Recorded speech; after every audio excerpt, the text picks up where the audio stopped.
I met Mark on a cool day back in, I guess it was probably late February, down at the Trump store in Bensalem, and we met under pretty funny circumstances. And I asked Mark if he would come on to the conference call line and tell the story about how we met. So that's Mark and I on the line here. So Mark, first of all, tell us a little bit about yourself before we get into the the story of how we met. Why don't you just give us a little background on yourself, please? Well, my name is Mark Kuhns. I'm from Percy, Pennsylvania. Married 29 years this June. 2 children, 2 daughters, 1 grandchild. Work at UPS. I'm a tractor-trailer driver at UPS, and I've been a truck driver for 35 years of my life. Just enjoying life, trying to do what's right for our country and support the right people. Yeah, great. So when I met you, Mark, I showed up at the Trump store in Bensalem, and I think we were either at the end of the petition signing period, or it was just past it, and we were just down there to meet and greet people.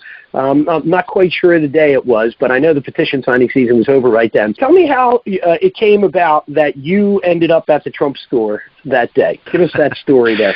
Earlier that same week, I was at a meeting with the Penridge GOP, which is an organization that I joined that night. They were asking for people to go to the Trump store on Saturday, that particular Saturday, and pass out flyers and information on Brian Fitzpatrick. So, not knowing all that I needed to know about Brian Fitzpatrick, I agreed to go and do that. Well, when I showed up, there was nobody there from the Fitzpatrick campaign or any of the other volunteers, so I called Matt Gruda, the campaign manager, and I said, hey, what's going on here? Nobody's here. And he told me that, that was for next week or something like that. He said, I got the wrong week. And I said, I don't think so. This is the week, because I knew that's how I could commit, that I knew I could be there, because I got done work that day and shot right over. So then I called one of the other people that are in this Penridge GOP. The girl told me that it was, in fact, for that day. She didn't know why the people hadn't showed up. It was after that, I had mentioned to this girl that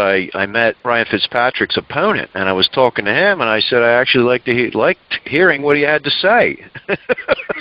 They immediately said, oh, no, you don't want to listen to that because he's got skeletons in his closet, and he's no angel and this and that. And I'm thinking, well, at face value, what he's told me aligns pretty well with my values. You kind of signed up as a new person, a new volunteer, right? And they sent you right down to the Trump store. They should have known when they sent you down to the Trump store that there was going to be a lot of pro-Trump people coming in and out of that store that want nothing to do with Brian Fitzpatrick. So what was your experience when you were working in the store there? I didn't actually do any work for that, the Fitzpatrick campaign, because there was nothing to hand out or anything. But when I was in the store, I felt very comfortable. All the people that were coming in, it was very easy to break into a conversation with people because, we're like-minded. That's when I got talking to you. Andy gave my information to you, contact information and such, and I did some homework, kind of compared the 2 candidates, I should say. And Brian Fitzpatrick is a establishment type, and I'm not going there. I'm not dealing with that. His brother was all about term limits, and that's why he didn't run for another term, and then he hooked his brother up. Mike hooked Brian up, and a lot of people say that he's not his brother.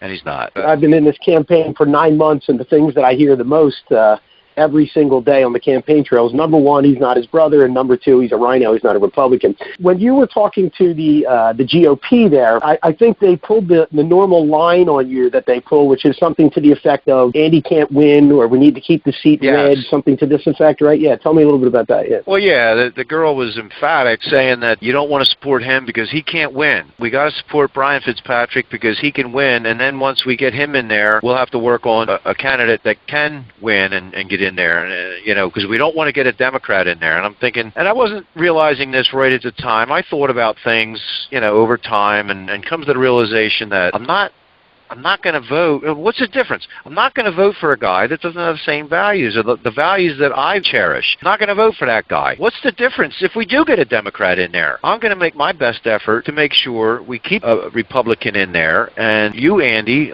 are my man. I have a lot of support behind me and followers behind me at my work with my contacts at UPS in Horsham. Very conservative-minded people. Everybody thinks that because it's a union company that there's no conservatives, everybody's a Democrat there. That is not the case at all. And they want the government out of their pocket, leave their health care plans alone, keep their taxes low, let them have their guns, right? Yeah. Exactly. All that. All the above. I told you about my friend Jim Van Camp, who had to go around with that Wendy Ullman about his waiver so that he could go to work, hanging shutters outside, away from people, away from the public. No tell me a little bit about that, Mark, for the people that might listen to this. Tell me a little bit about that, your friend who couldn't get a waiver from Governor Wolf. Yeah. Well, he applied through this Wendy Ullman's office, through her secretary, who was very nice and cordial and very helpful in helping him make this application for the waiver and everything. He checked in on it after, a couple days, and they said eventually that it was denied. I guess the secretary elaborated on why it was denied. They were just overwhelmed with applications. They had thousands and thousands, like I don't know what the number is, just 40-some thousand or something like that, and only perhaps 5,000 were even looked at. So with them being overwhelmed, I guess they said the easier path to take is to just deny all these others. My friend Jim, hard-working man, was very upset about this. He just wants to go to work. He is not looking for a government handout from anybody anywhere. He likes what he does, so he sent an email to Wendy Ullman's office stating that he was very disappointed. These people, these public servants, are not doing their job. He was, and rightfully so. He was very upset. Yeah, his business didn't involve any direct contact with people, right, Mark? Not at all. Not at all. He has one employee. They don't work side by side. There's no need for them to work side by side. They don't have contact with the customers.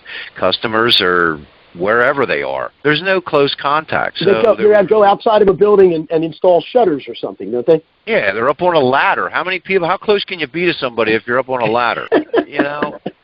And so Wendy Ullman called my friend Jim back. They had a discussion. He let loose on her, respectfully, but he, in no uncertain terms, let her know how disappointed he was, said that probably the people that were looking at those applications were lazy Democrats. And denied. No. Boom. Yeah. And then just, that was easy. Denied. That was easy. They took the easy route, Yeah, meanwhile, Governor Wolf's business got a waiver, right? I mean, he in the window business or something, too? His business. How'd that happen? Something in the construction trade. But meanwhile, millions and millions of Pennsylvanians are suffering needlessly at home, ready, willing, and able to go to work, but they're not allowed. They're under lockdown. Yeah. This is wrong. I don't agree with it at all. I just came from Wegmans down in Montgomeryville. There's a line up the sidewalk. They're only letting a certain amount of people in the store at a time. Everybody's got masks on and everything. Well, fine. If you have a pre-existing condition that you're concerned, I'm 57, strong as a horse, healthy, no pre-existing conditions. I'm not that concerned. Why is it my concern? Why does it have to punish me and make me be so concerned with this virus? Why not the people that are at risk? Why wouldn't they be the ones that have to protect themselves? I just think it's a lot of overkill for what's actually going on here. I realize the virus is real, deadly to some, but I think the government is taking advantage of a situation to increase their power. Yeah, to increase their power and as to we speak, get people more compliant with what they want to do. Yeah. As we speak, Governor Wolf is working hard to get past more frivolous gun legislation. My opinion and my position on the Second Amendment. We know that there's a lot of laws on the books that are infringing on the Second Amendment. Any new laws are going to do is create new criminals that are normally law-abiding citizens. Not going to do a thing to help this supposed gun problem. It's a people problem. It's a value of life problem. People don't value life, others' lives. That's why it's so easy for them to take another person's life, whether it be a gun or however. There's no gun laws now on the books or going to be on the books that's going to change that. It's all about control. They get the guns out of people's hands, and they're seeking control, just like you said. They're playing a long game. Yeah, they're playing a long game of disarming people and having them to acquiesce to the power of central government. And instead of the constitutional principles of individual liberty and the right to bear arms shall not be infringed.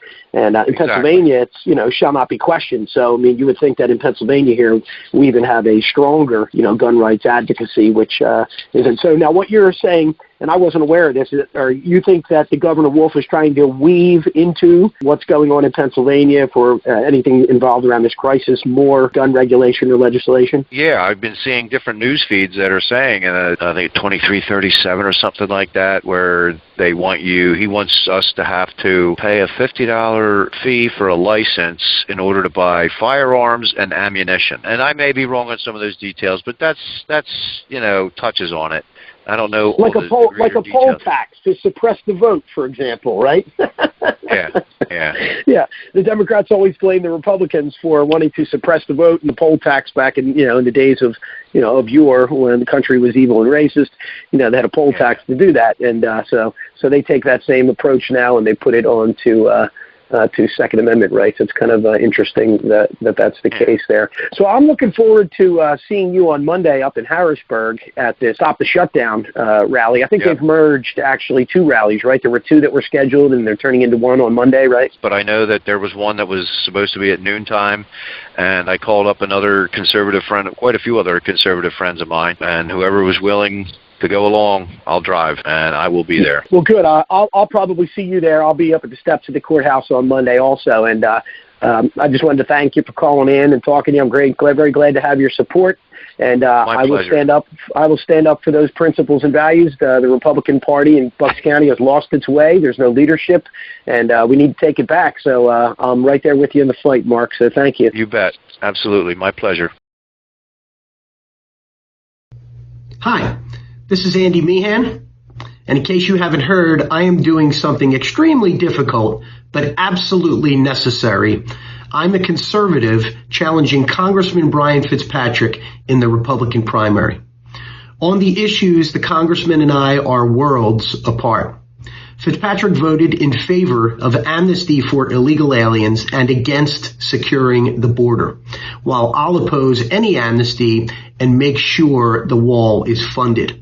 He supports gun bans and unconstitutional red flag laws, while I stand with our gun owners, our Second Amendment rights, and our right to due process. He voted to give a legal right to biological men to access women-only spaces and to compete against them for college athletic scholarships.